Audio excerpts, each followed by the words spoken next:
भवतु सहनौ भुनक्तु सह वीर्यङ्करवावहै तेजस्विनावधीतमस्तु मा विद्विषावहै। ॐ शान्ति शान्ति शान्तिः।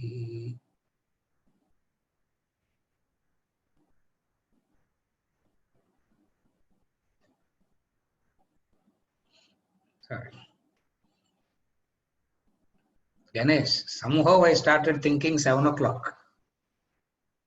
I didn't realize it is 6:45. I was thinking 7 o'clock. I was on another call. I was finishing that call with somebody, assuming that it is 7 o'clock. I said 6 to 7 we will have a meeting, and then 7 o'clock I have class update. I will continue. I start. Then when you called me only, I realized it is 6:45. 6:45 to 8:15 is your time, sir. You take whatever you want from us. I have to, yeah, I got completely extremely sorry for coming late and making you all delay. Sorry.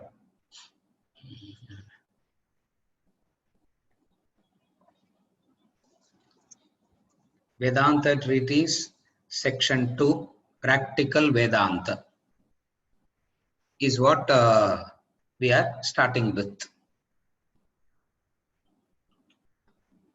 The book Vedanta Treatise is divided into 3 parts: Part A, Part B, Part C. Part A is Introduction to Vedanta. The basic concepts of Vedanta is introduced in Part A.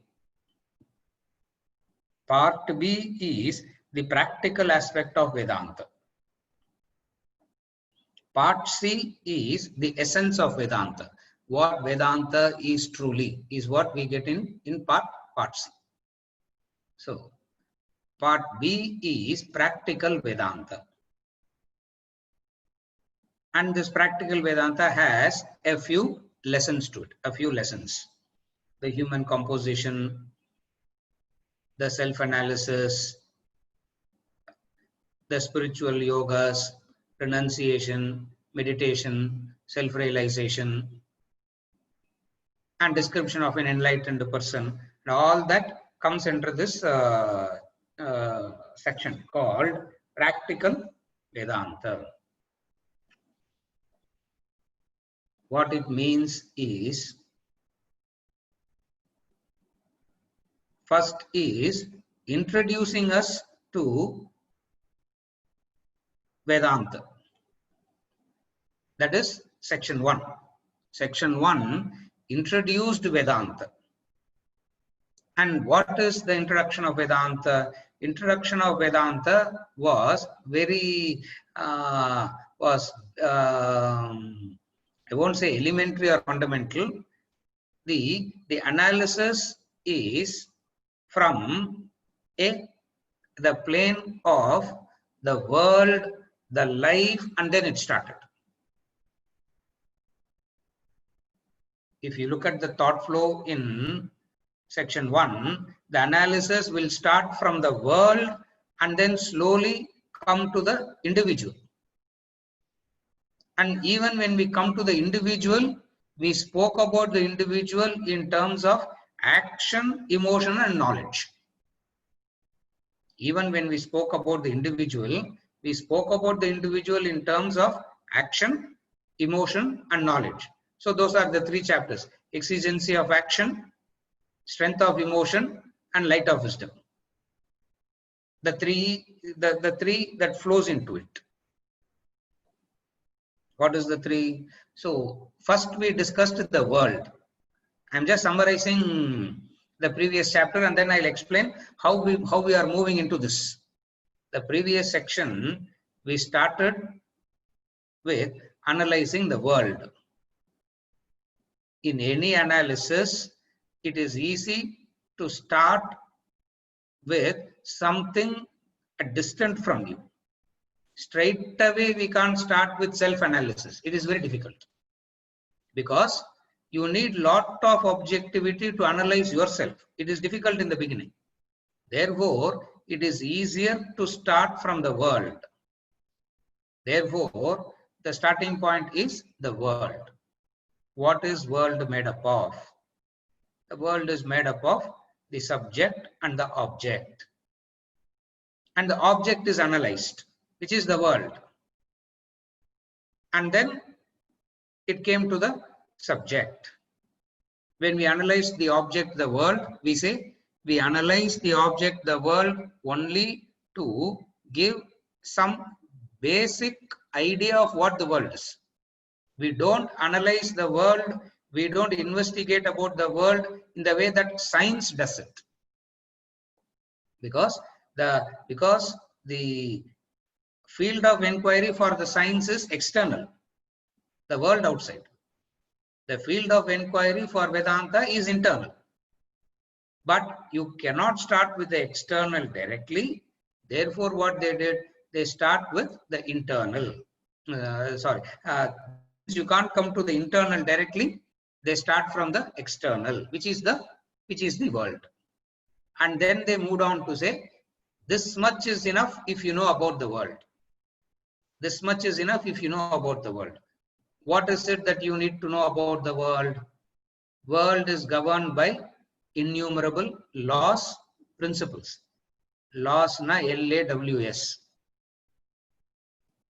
World is governed by innumerable laws, principles. Number two, it is ever changing. It is made up of different categories of species, all functioning with set rules and regulations. Now, as far as Vedanta is concerned, this much of knowledge about the external world is enough. We don't go into the detailed analysis of the external. Because if you go into the detailed analysis of the external world, that is what science does. A biologist will take and analyze only the one particular part.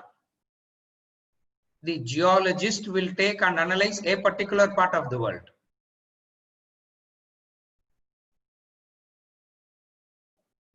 A space scientist will take one particular aspect of the world and analyze about it.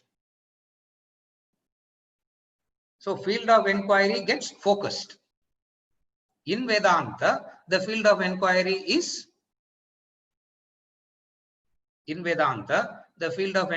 gets focused to you, the individual. So when we spoke about you, the individual, what is this individual? Individual is a combination of three factors. Individual is nothing but a combination of three factors. What are the three factors of an individual? Action, emotion, knowledge, thinking. There is no fourth factor. So a human being is an actor, feeler, thinker. So they went into analysis about action, they went into analysis about the emotion, and they went into analysis about the thinking, the knowledge, and the quality of the human being is determined by the three gunas, sattva, rajas, and tamas. So we spoke about the action, emotion, and thinking, and this action and emotion and thinking has a quality to it. That quality is of sattva, rajas, and tamas, and we studied the personality chart, and we concluded part A. Vedanta is introduced. Now, what have we learned till now from this introduction? A few factors are learned. What are the few factors? Number one, here the field of inquiry is, first thing we have understood is, the field of inquiry is clear. Nanda you solno. You have to say clear. I will say you. You have to say not you me. You have to say subject, and the field of inquiry here is me. Are you okay? Only if you understand this point, rest of the Vedanta will make sense.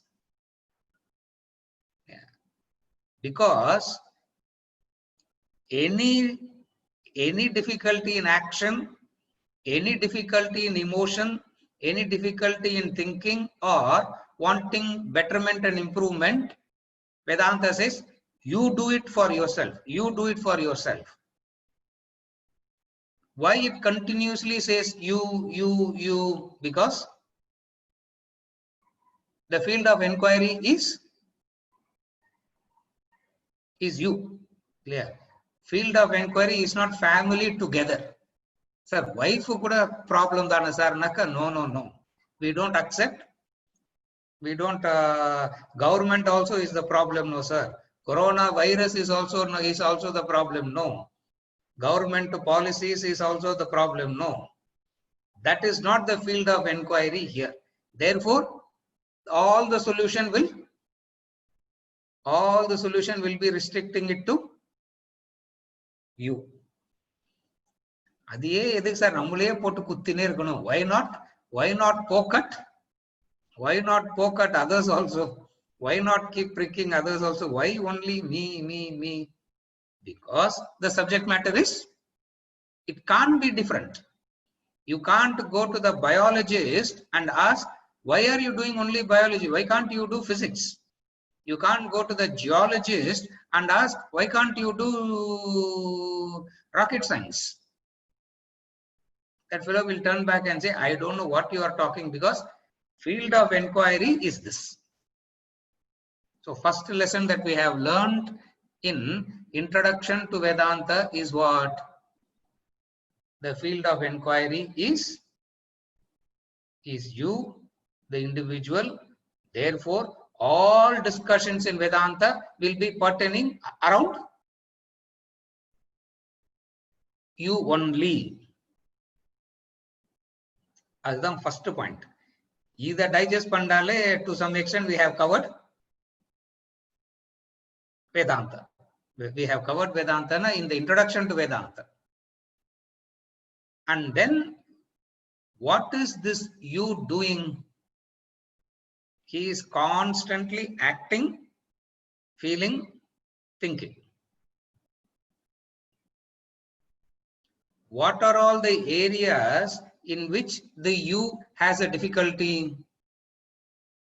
The you has a difficulty in relation to action. The you has a difficulty in relation to emotion. The you have a difficulty in relation to right understanding. So Vedanta says, what are all the principles in relation to action? If you attend to,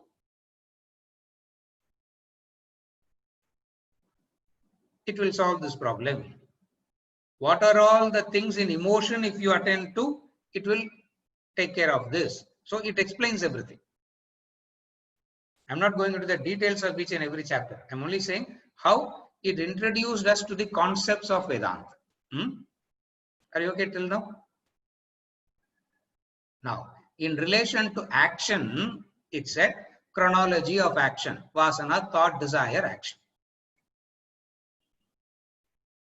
When it comes to emotions, it said emotions arise out of, the root of emotion is desire. The root of emotion is desire. Now, then comes to thinking.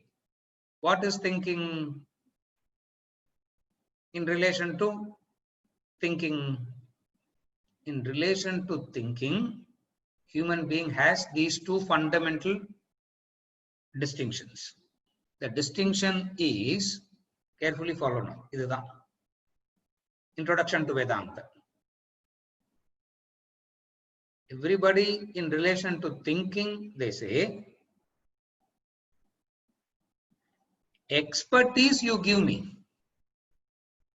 In my field of activity, how to improve my skill, you teach me.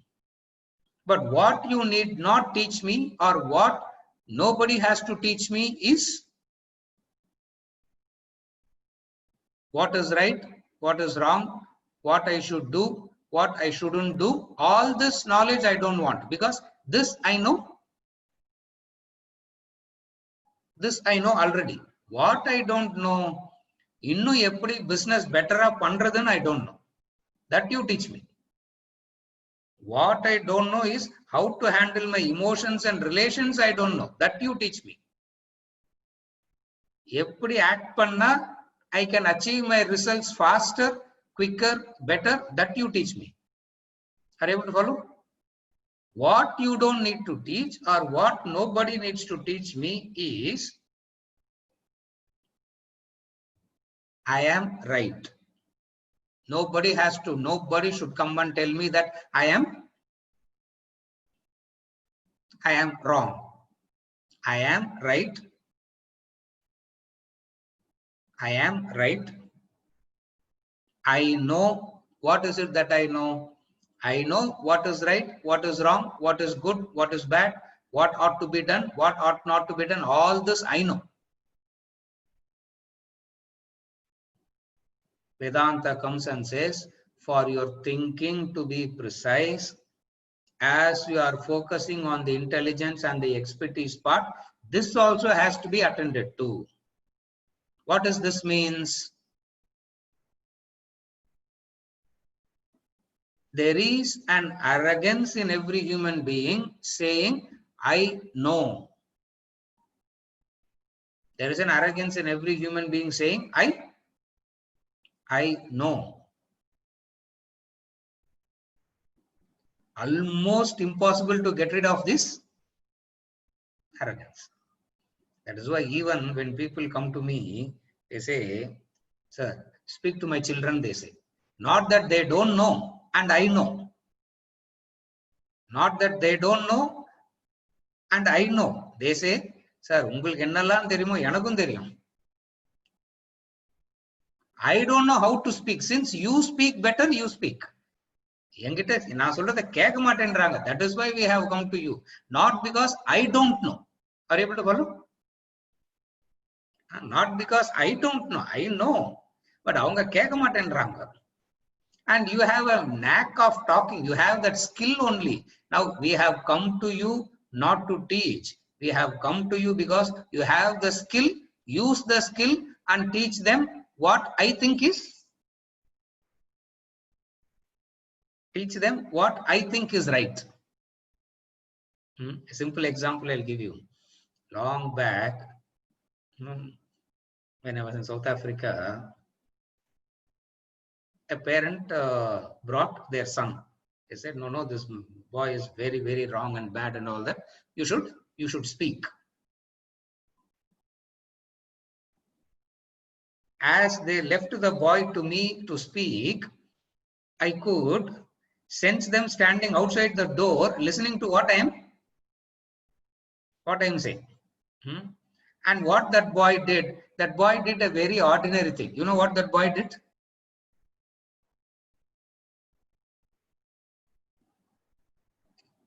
India, we have cash at home. There they don't have cash. What that fellow did, took the card and swiped without. He stole. What is it? Actually, what he stole. First thing I told the son, I said, don't you even know how to steal and not get caught? At least don't you have that much of a buddhi? Oh my God.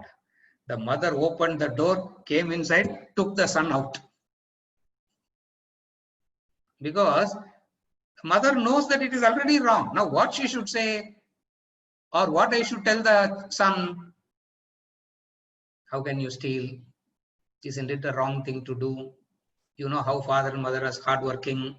You should fall at their feet every day and think that they are the highest. How can you do such a thing? Now they thought I'm going to say something, and when I said this, I tell you, they got, not only they got upset, the person who brought them to me also got upset. Sir, correct? I thought something you will say and we brought, and you said something. First thing I said is, nada. If you had come to me, I would have taught you how to steal and not get caught also, I said. You should now, not that we are sitting and teaching people how to steal. Are you able to follow? So what is the difficulty in relation to the intellect? The difficulty in relation to the intellect is I know. So in relation to the intellect, he says, is this problem that you have as I know. That's where Josh Billings and all is quoted. And then he said, when you say I know, you must understand that you don't know.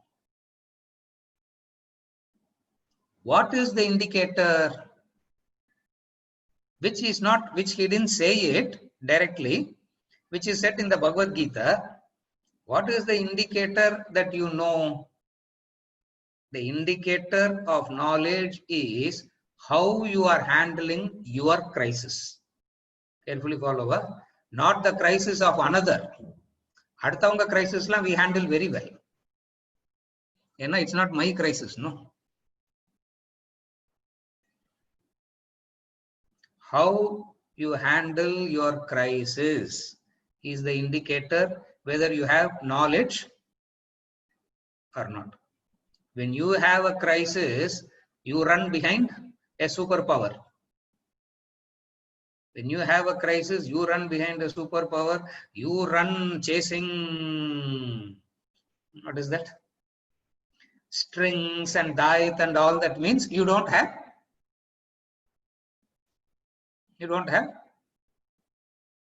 knowledge.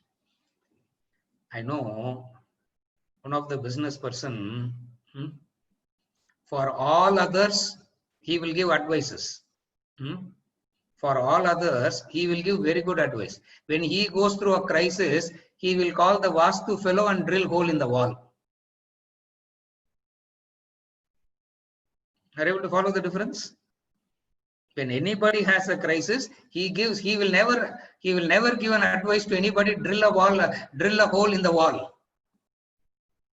When he has a crisis, what he will do? When he has a crisis, he will call the fellow and say, drill a hole in the wall. That fellow has no thinking. Are you able to follow? So, in relation to action, you are taught what is action.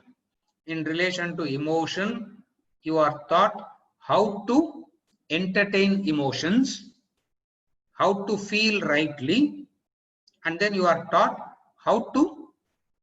what is thinking and how to think rightly.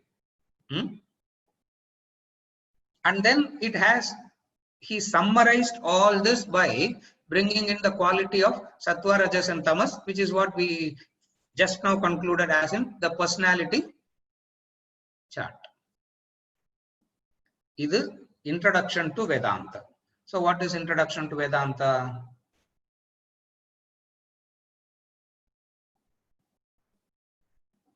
One sentence la sollanumna, introduction to Vedanta is I don't know. I don't know.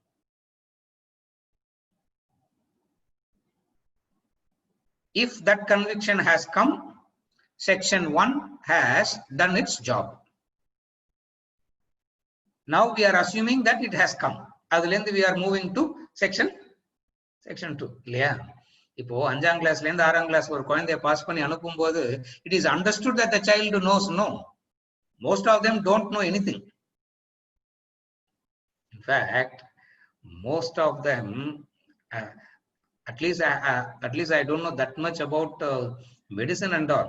At least about engineering and a couple of other subjects I know, because some of my very close friends are from that.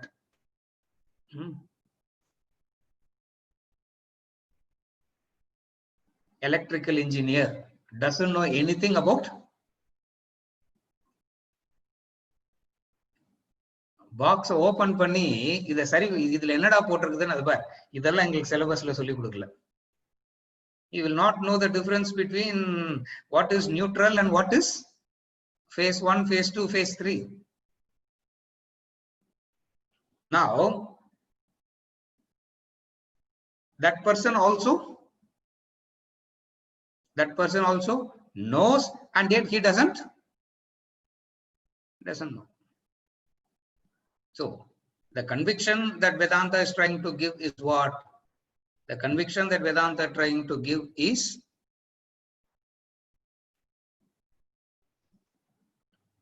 what you think you know, you don't. What you think you know, you do not know. At this point itself, all those who come into Vedanta drop out.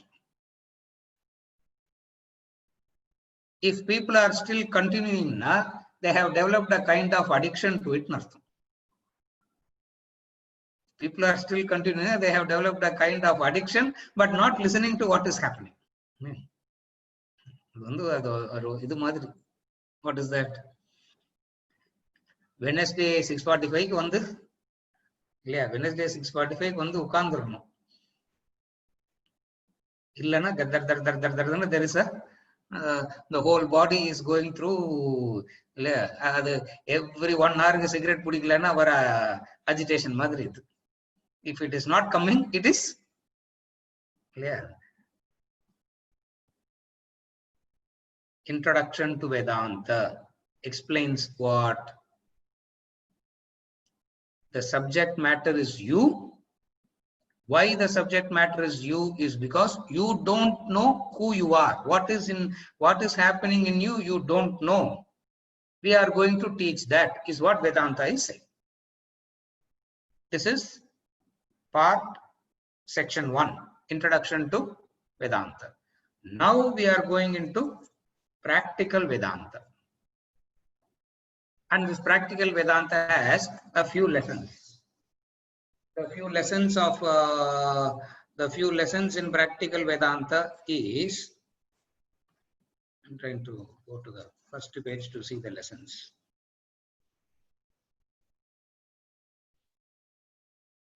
Again, it will be talking about the you. In what all ways it will talk about the you?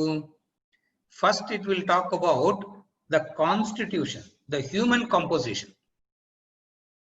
Then it will talk about self-analysis. Then it will talk about the states of consciousness. These are all the ways, these are all the classic Vedantic ways of analyzing you, the individual. In the human composition, it will be, we will try to understand the individual in 3 distinct ways. In the human composition itself, we will try to understand the human being as perceiver, actor, feeler, thinker, contemplator 1. Another is Annamaya Kosha, Annamaya Kosha, Manomaya Kosha, Vijnanamaya Kosha, Anandamaya Kosha, and then the individual waker, dreamer, deep sleeper, cosmic waker, dreamer, deep sleeper. Now, this is a more like an anatomical research about the individual. So, section 2, chapter 9, the human composition is, அது வந்து chart மாதிரி அது. We just have to read through that. அதுல பெருசா there is nothing much to explain in that. Then comes the self-analysis. In the self-analysis, we go into the deeper components of a human being. Then comes one of the extraordinary analysis of you, the states of consciousness, which is chapter 11. The states of consciousness. You, the individual, goes through these 3 states of waking, dream, deep sleep. Waking, dream, deep sleep. Waking, dream, deep sleep. All this, what he has done is in various Upanishads. If you have to study all this, you need to study 15 Upanishads. See, this Annamaya Kosha, Pranamaya Kosha, Manamaya Kosha itself is one subject matter of one Upanishad. This perceiver, actor, feeler, thinker, contemplator itself is a subject matter of another Upanishad. This 3 states of consciousness, Jagrat, Swapna, Sushupti, waking dream, deep sleep itself is subject matter of another Upanishad.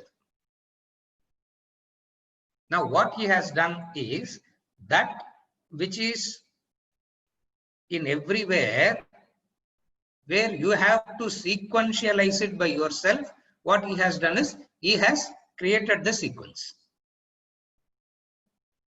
As we go into the text, I will refer which Upanishad is every chapter. Then you will know. As we go into the text, I will be explaining that. This text is from this portion is from this Upanishad. This portion is from Upanishad. This chapter 11, the states of consciousness, is Mandukya Upanishad and Karika. One of the subtlest Upanishads is Mandukya Upanishad.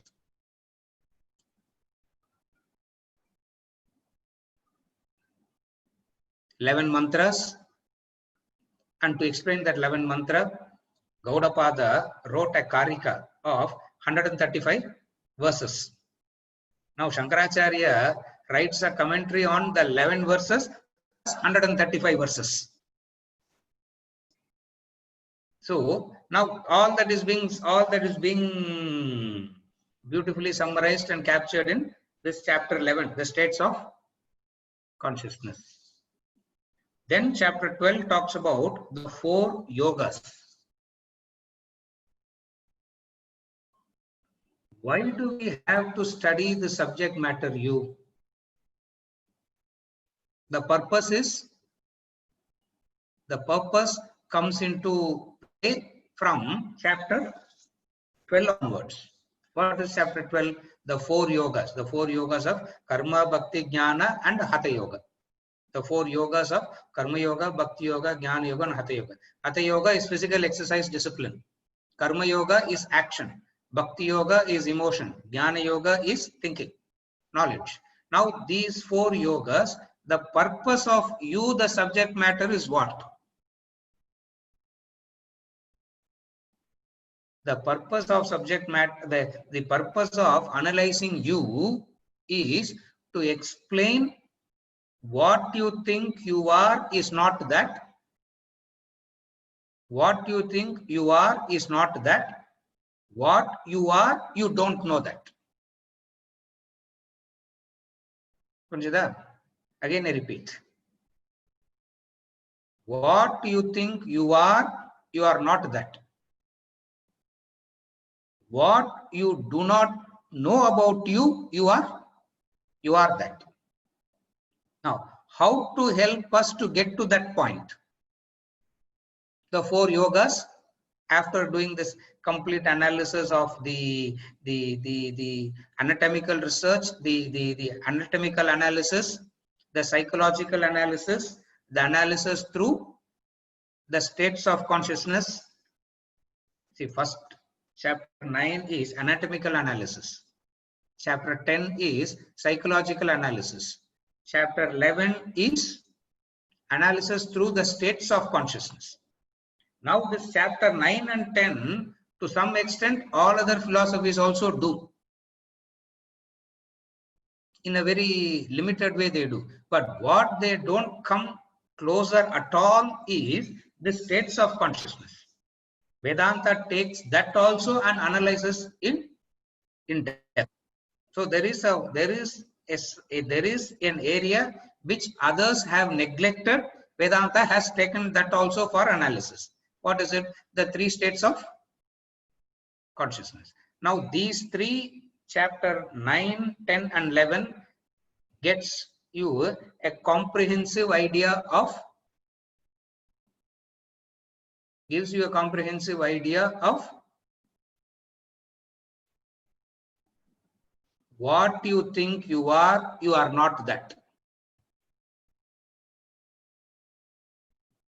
So 3 lessons to explain what you think you are not that. Then what are you? How to get there? The 4 yogas starts talking about what you are and how to get there. Sequence puriyarda? What you are and how to get there. Now, how do I know whether I am doing the 4 yogas properly, right thing? How do I know that whether I am doing things rightly or not? How do I know that? There is a beautiful indicator. That beautiful indicator is called chapter 13, renunciation. Another word for Vedanta is renunciation. How do you know whether knowledge is going, how do I know I am on the right track, sir? Renunciation develop ஆயிருக்குதா இல்லையா? இல்ல sir develop ஆகலைன்னா வேதாந்தா உள்ளே வரலன்னு அர்த்தம். Renunciation develop ஆயின்னு இருக்குன்னா Vedanta has entered you. People ask, sir, 25 years I am listening, nothing is happening. 35 years I am listening, nothing is happening. 35 Janmas also I am listening, nothing will happen. Why? Because renunciation has not yet happened. So the indicator that Vedanta is, Swamiji always used to give this example about his guru. A person came and told his guru, Chinmayananda, I have gone through 15 Upanishads. He turned back and said, how many Upanishads has gone through you? You have gone through 15 Upanishads. You will go through 150 also. How much has gone through you? Other than important. What is the yardstick to know that? What is the yardstick to measure that? Renunciation is that yardstick. So when renunciation happens rightly, you will get into stage of meditation. From meditation to self-realization. So first talking about that which you are not, and then explaining that which you are, and then defining the path, and then taking you step by step to there, and then explaining the state of self-realization. All these put together is what is known as practical Vedanta. So section 2 is practical Vedanta. I just explained the contents and the sequence, because it's not random lessons that is kept. There is a logical development of thought. Just as in section 1 there is a logical development of thought, in section 2 also there is this logical development of thought. So what is it? Anatomical analysis, psychological analysis, and then analyzing through the states of consciousness. By these three, what is understood? What is explained? What you are not, what you think you are, is these things, and you are not that. What you think you are is 9, 10 and 11, and then it concludes by saying you are not that. Beautiful it is. What you think you are not that. Then if I am not that, then who am I? You are the self. How do I get there? What should I do to get there? The four yogas. The 4 yogas is the path to get there. When we talk about the path, what you need to understand, when we talk about the path, you always want to know whether am I on the right track or not. Correct sir, நீங்க சொல்றதெல்லாம் correct, நான் follow பண்றேன், but நான் கரெக்டா பண்றேனா இல்லையான்னு எனக்கு எப்படி தெரியும்? How do I know whether I am doing it rightly or not? Renunciation is that indicator. Renunciation, vairagya, sannyasa, renunciation, all are one and the same. These are the indicators. Then you go into meditation. Meditation, single pointed concentration to self-realization. This is what the part 2, section 2, practical Vedanta all about. Now we will go chapter by chapter. Chapter 9, the human composition. Chapter 9, the lesson, human composition, the basic constitution.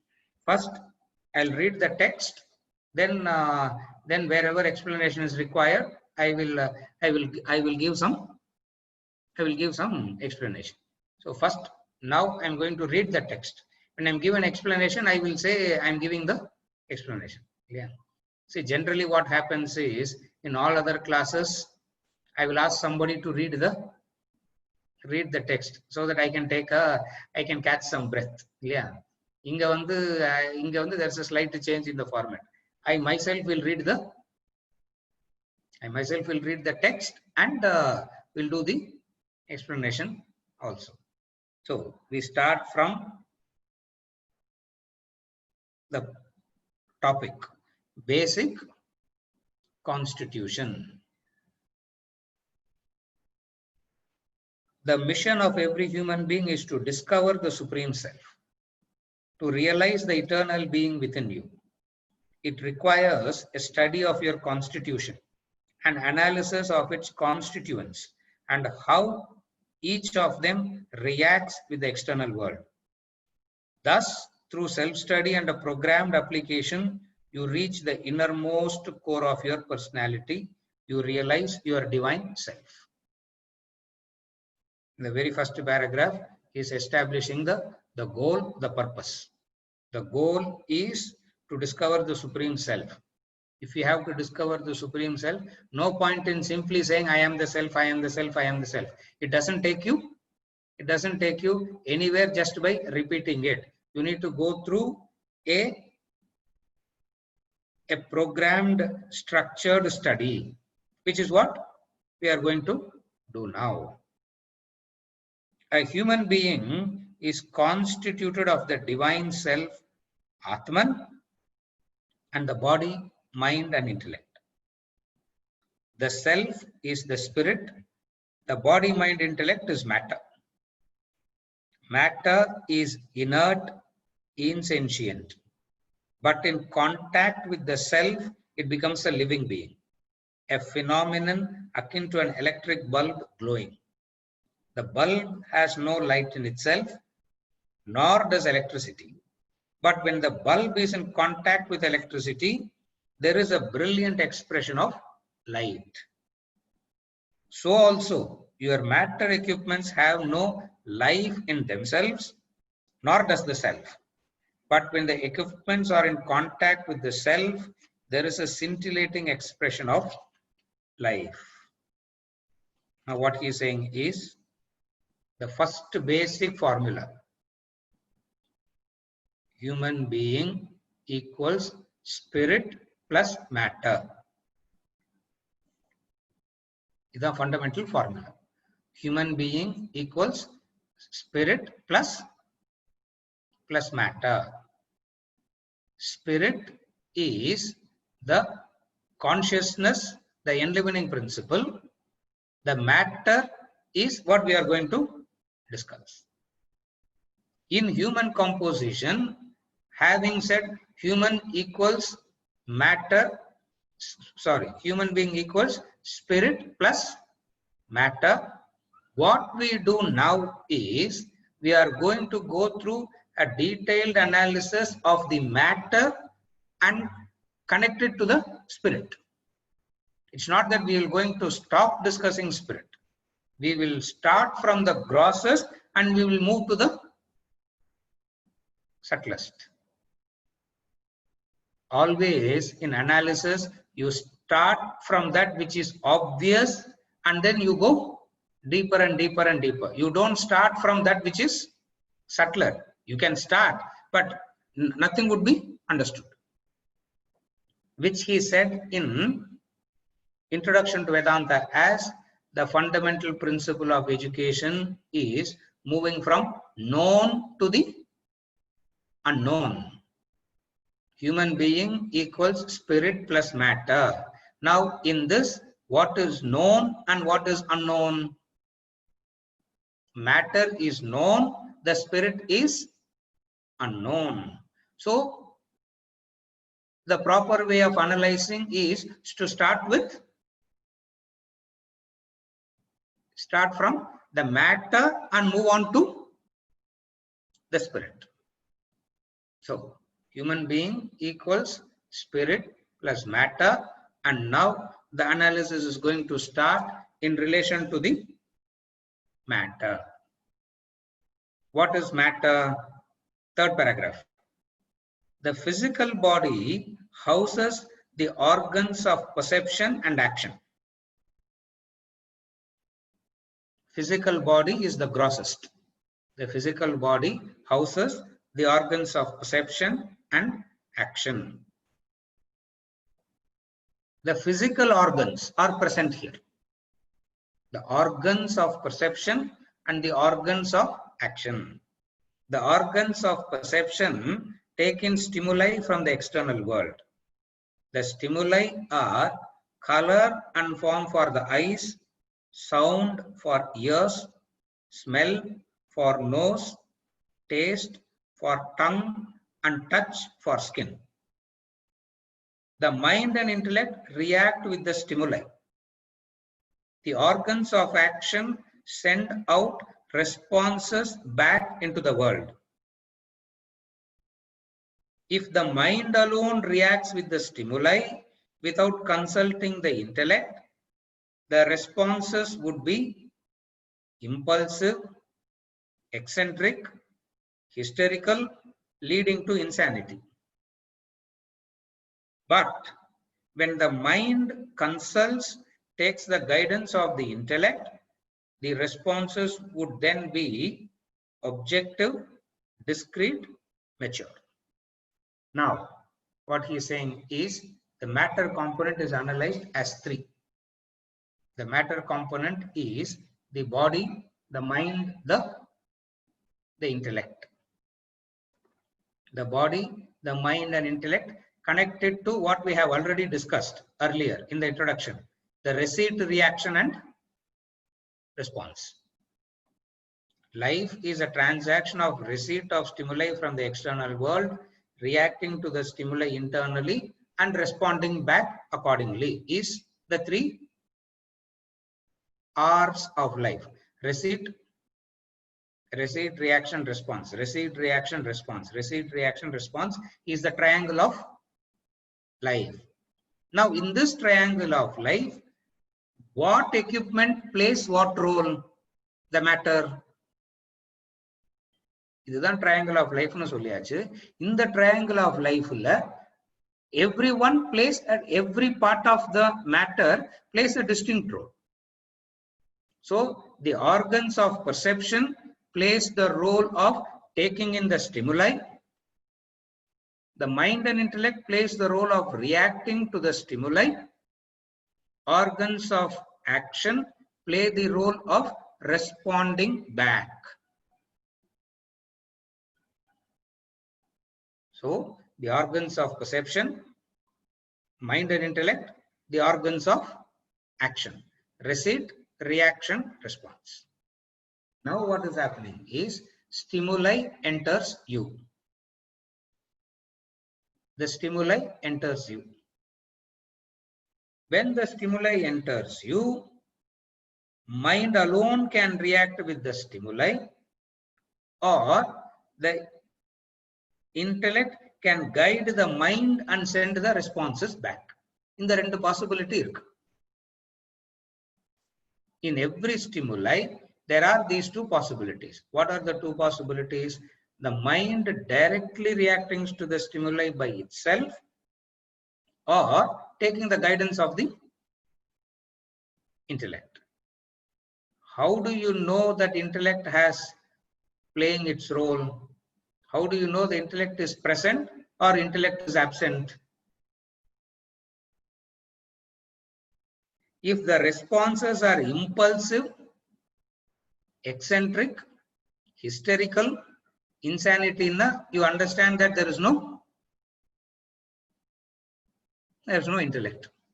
If the responses are discrete, mature, objective, then it means it is intellect is functioning. Fourth paragraph. Whatever be the activities of the body, mind and intellect, the self is the life principle enlivening them all. That is said to be Atman, God, the supreme power that vitalizes your body to act and perceive, your mind to feel and your intellect to think. Without the presence of the self, these equipments remain inert as a mass of matter. Now the body is doing its function, the mind is doing its function, the intellect is doing its function. All these are enlivened by the spirit, which is the enlivening principle, what is known as Atman, God. Now starts the analysis. Idu just statements are made. Statements are made. Now we will not have a problem in understanding the matter part of the discussion, because that is obvious. Where we may have a difficulty is in understanding the spirit part, the enlivening part. Now the analysis starts with reference to that. Paragraph is 5th paragraph.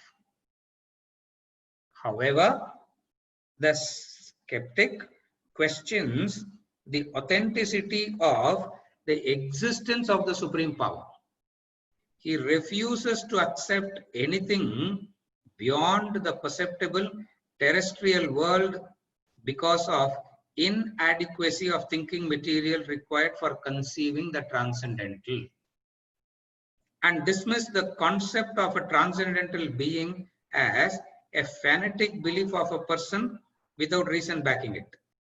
Ironically, there are many aspects of the world that the skeptics themselves believe, accept without reason.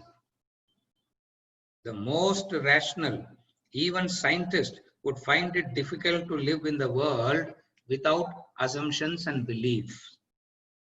In truth, it would be practically impossible to go by reason, proof at every turn of life. How do you know that you are the son of your parents? DNA test panna therinjirum sir. Okay, DNA test is done, but how do you know that the machine was correct?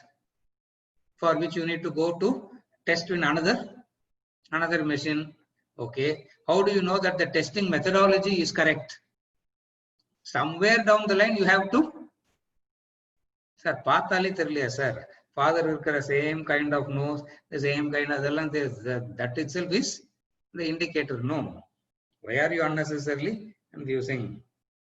When you go for a meal to a restaurant, how do you know the food is not contaminated? When you hire a cab, how do you know the driver is sane? There are numerous other questions that remain unanswered in your mind. You perhaps would prima facie dismiss these thoughts as absurd, ridiculous, yet you go through this experience by mere assumptions, beliefs. However, these beliefs and assumptions are not totally baseless. They are supported by several corroboratory evidences which stand to reason. Hence, they are not blind beliefs. Likewise, the introduction of the Supreme Self as the transcendental power, the Godhead vitalizing the material equipments into living beings, is not a groundless belief. A careful analysis of life's experiences would provide you enough reason to the belief. Now, these are all the subtler aspects of knowledge where you are taught how to think and analyze. Incidental benefit adalla. Vedanta oda incidental benefit idalla. When you learn this, you will learn how to think rightly And when you know how to think rightly, you will know how to act properly. Now, what is it? A person refusing to accept anything beyond the perceptible terrestrial world is not a thinker at all. Are you able to follow? To put it very simply, that which is obvious, you don't need thinking at all. Why do you have to think about that which is obvious? Where does thinking come in? Thinking comes in only when things are not obvious. For generations, it was so obvious that the earth is flat.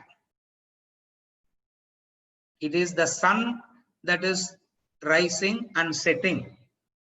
It is the sun that is moving and not the earth. It is so obvious.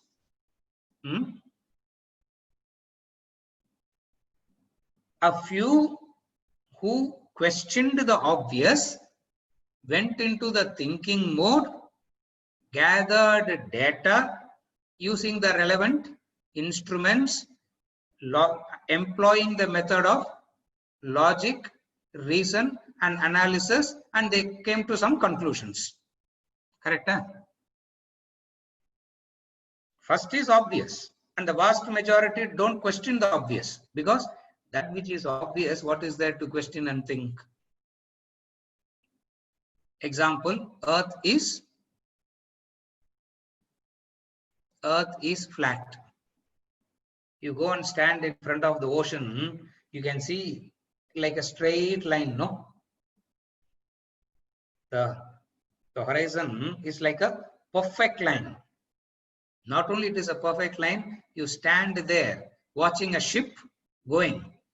At one point, you suddenly see the ship appears to be tilting. Tilting and artham. It has started to fall outside of the earth and it has fallen out.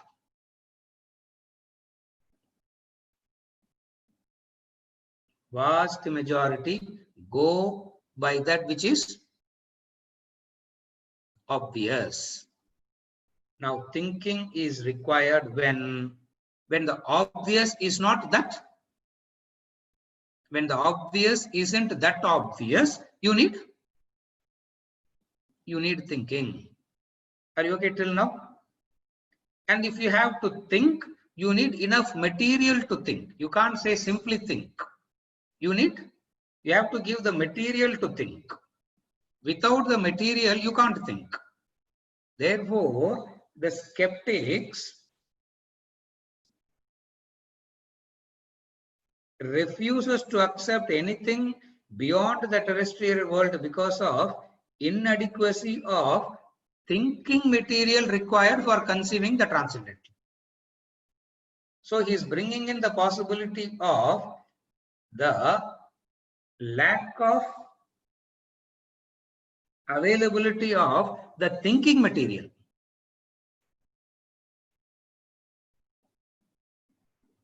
It's an extraordinary analysis he's doing here. The conceiving refuses to accept anything beyond the perceptible terrestrial world because of the inadequacy of the thinking material required for conceiving the transcendental. It means the thinking material has to be presented. It means the thinking material has to be presented systematically, logically, analytically.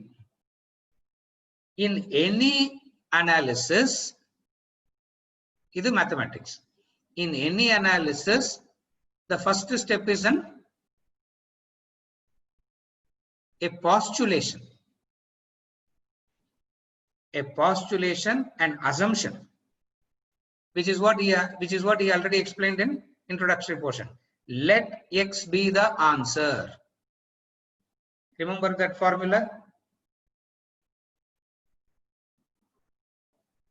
Let X be the answer, and then you go through analysis and then you conclude. Therefore, X equals. So in any analysis, there will be an assumption. A non-thinker says this assumption is a belief. Thinker says assumption postulation is not a belief. That is why science uses the word hypothesis. When hypothesis is proven, it turns into, what do they call? First it will not be called as a law. It will be called as a hypothesis. This hypothesis will be taken through the process of logic, reason, analysis and everything. And finally, when you conclude, you will not call it as hypothesis anymore. It turns into a law, a principle. So first thing that you have to cooperate in thinking is to go along with the first thing what you need to do. You need to go along with the hypothesis and then go through you have to agree to the hypothesis and go through the logic and reason and analysis. Then you will be able to understand. At the very first step itself, if you say, I don't agree with this hypothesis, then you are not thinking properly. Are you able to follow? Now, what is the formula here? The formula here is spirit plus matter. The spirit enlivens everything is the hypothesis. Logic, reason, everything is going to follow to explain that. Now, what you need to do? You need to agree to the hypothesis, go through this logic, reason and analysis and all that, and then come to the conclusion. After going through this logic, analysis and logic, reason and analysis and all that also, if the hypothesis is still not convincing, what do?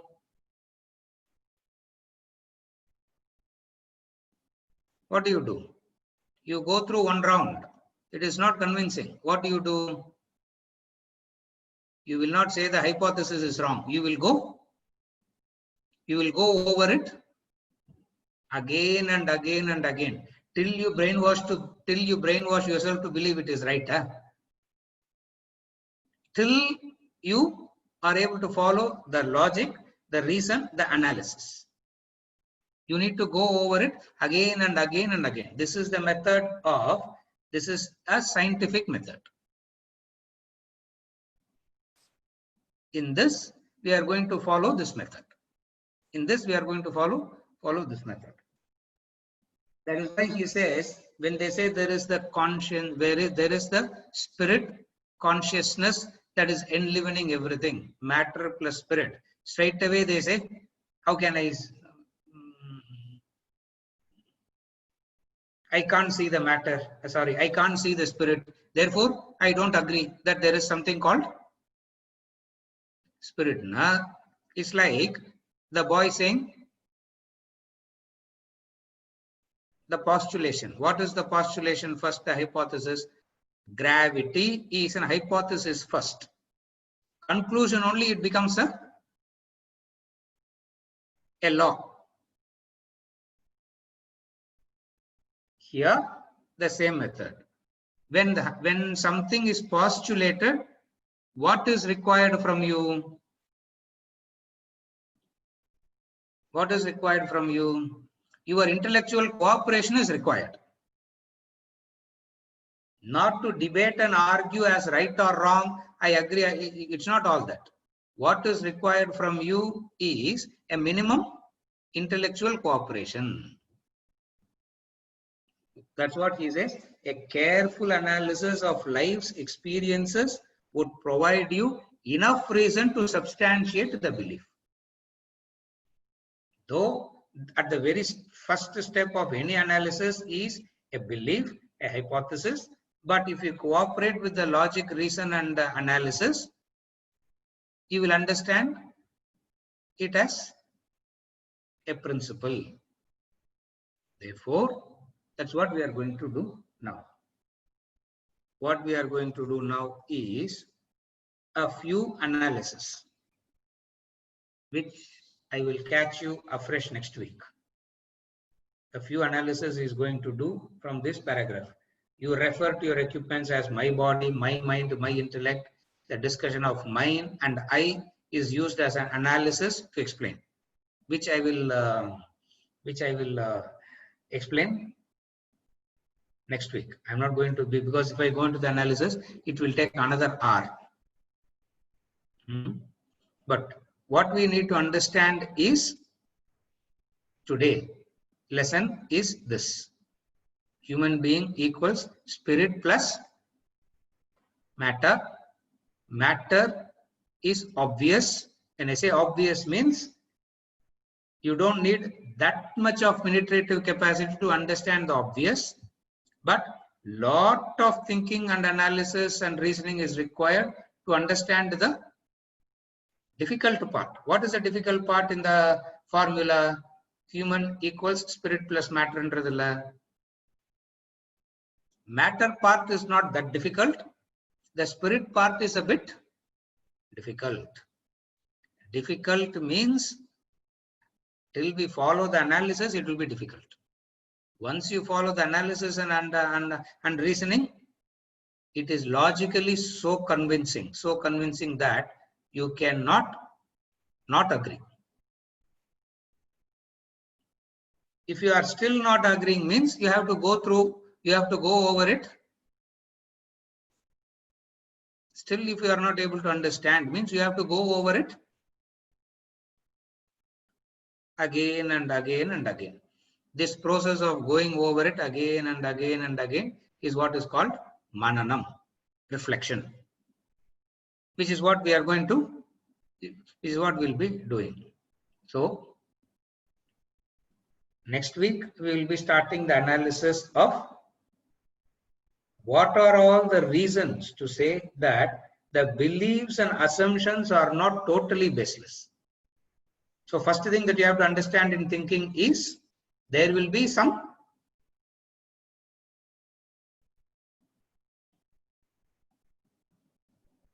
the most rational scientist would find it difficult to live in the world without assumptions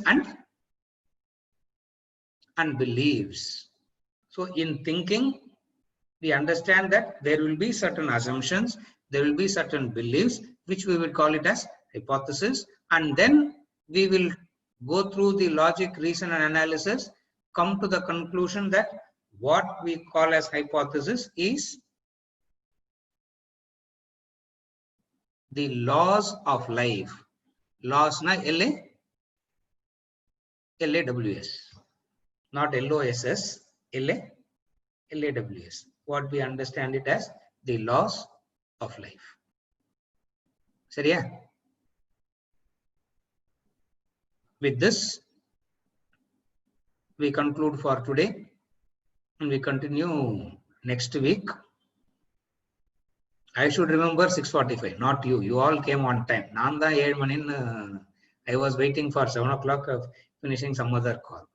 So next Wednesday, 6:45, we continue the study of human composition.